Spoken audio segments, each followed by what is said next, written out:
అర్థం చేసుకోవాలి. మనతో శాంతి ప్రసాద్ గారు ఉన్నారు, జనసేన పార్టీ సీనియర్ నాయకులు, సీనియర్ అడ్వకేట్. శాంతి ప్రసాద్ గారు, గుడ్ ఈవినింగ్ సార్.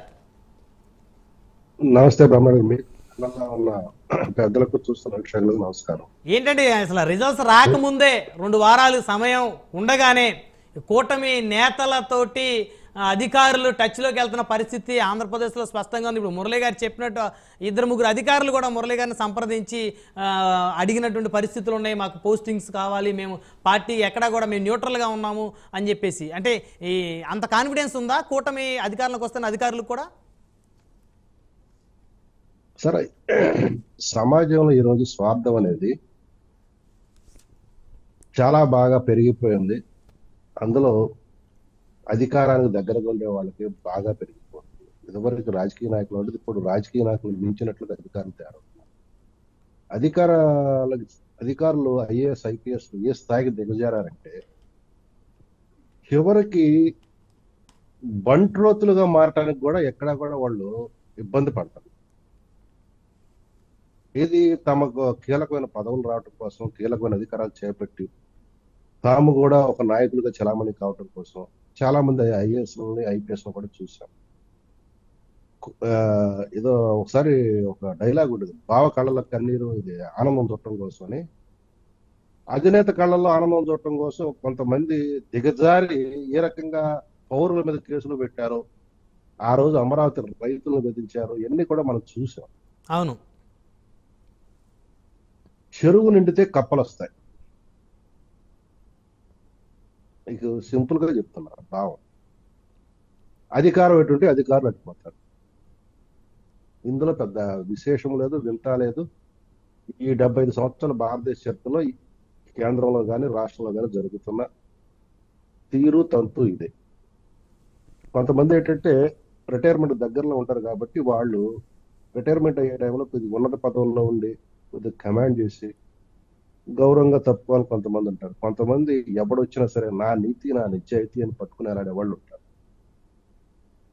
ఈ 2 రకాల జీవులను మనం చూసాము. ఎక్కువగా గత 5 సంవత్సరాల్లో ఐఏఎస్ ఐపీఎస్లో దరిద్ర భావాలు ఉన్న వాళ్ళని, నీచ మనస్తత్వం ఉన్న వాళ్ళని మనం ప్రస్ఫుటంగా చూసాం. ఇప్పుడు వాళ్ళు సర్వీస్ గ్యారంటీ ఉంది. ఎవడు ఎట్టుపోయినా కానీ సర్వీస్ గ్యారంటీ. అయినా కానీ వాళ్ళు రాజకీయ నాయకులు ప్రాప కోసం వెనకాడుతున్నారు, వెంపర్లాడుతున్నారు అంటేనే దిగజారిన వ్యవస్థగా మారి. ఈ వ్యవస్థ గురించి పునరాలోచన చేయాల్సిన ఆవశ్యకత ఖచ్చితంగా ఉంది.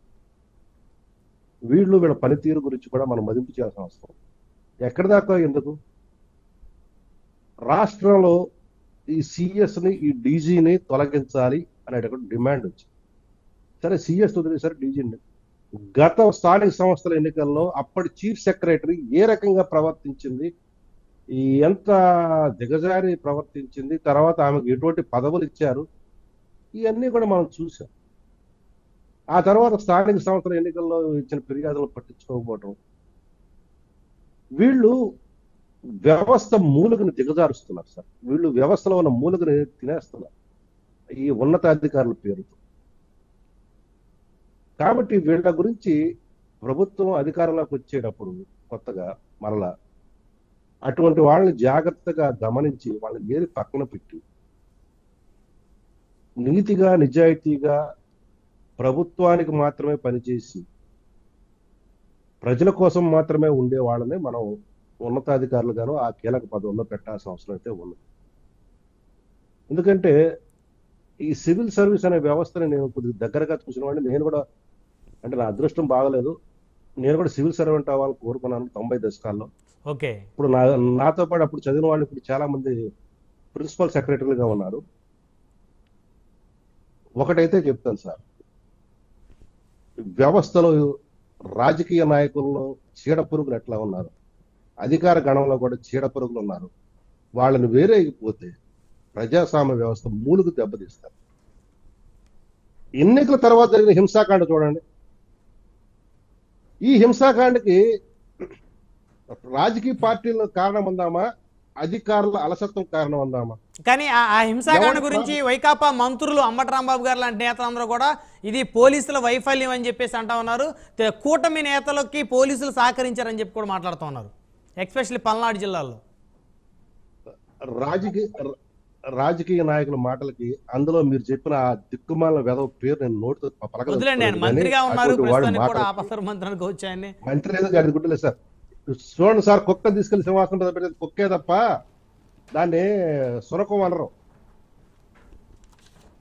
ఎందుకంటే మా పేరు కానీ మా ఎమ్మెల్యే, మా మాజీ మంత్రి ఒక తీర్మానం ప్రకటించాడు, మేము కాపులమే, మమ్మల్ని మేము బీరకాయ పీసులు ఉంటాయి, మేము ఏదైనా తిట్టుకుంటామని. నేను ఆ తీర్మానానికి కట్టుబడి, వైసీపీ నాయకుడి తీర్మానానికి కట్టుబడి మాత్రమే మాట్లాడుతున్నా. మేము ఏదైనా తిట్టుకుంటాం. కాబట్టి మీరు అడ్డం పెడతారు కూడా వీళ్ళది బ్రహ్మనాయుడు. మీరు అడ్డం పెట్టాలనుకుంటే ముందు పేరు తీర్మానాన్ని అబద్ధం అని చెప్పండి. జగన్ రెడ్డి దాన్ని సమర్థించాడు కదా, ఆ జగన్ రెడ్డి సమర్థింపులు కూడా తప్పని చెప్పండి. చెప్పగలరా? Right right. దిగజారుడు నాయకులు ఉన్నప్పుడు దిగజారిన మంత్రులే వస్తారు, దిగజారిన మంత్రివర్గం ఉంటుంది, దిగజారిన అధికారులే ఉంటారు.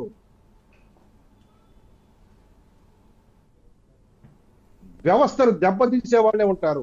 ఓకే, వాళ్ళని మరలా దరిచారనివ్వకూడదు. ఇది జనసేన